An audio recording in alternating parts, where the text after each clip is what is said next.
Un orthophoniste très connu dans le domaine du bégaiement nous dit « Lorsque le bégaiement est sévère ou traité après la puberté, les gains sont partiels.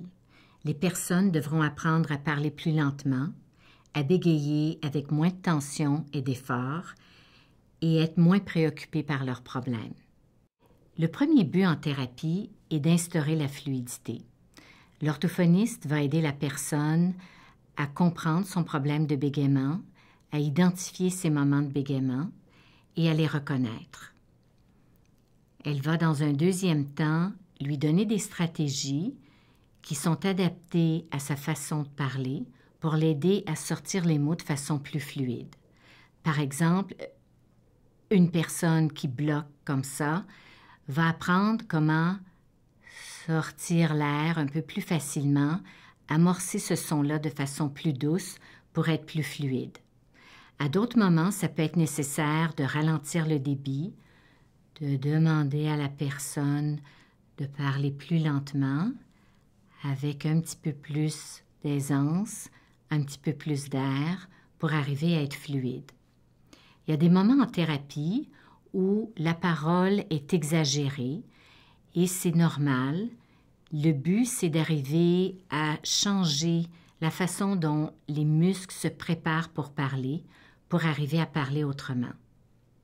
Avec le temps et les pratiques que la personne va faire pendant la semaine, ça va devenir plus naturel, ça va demander moins d'efforts et la personne devra se concentrer un peu moins pour arriver à être fluide.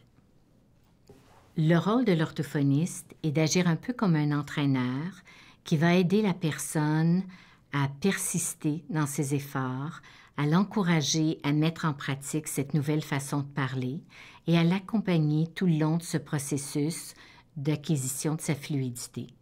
Elle va discuter avec lui des difficultés qu'il peut rencontrer en cours de route et l'aider à trouver des solutions. Quand la fluidité est acquise de façon satisfaisante, on va commencer la phase de maintien.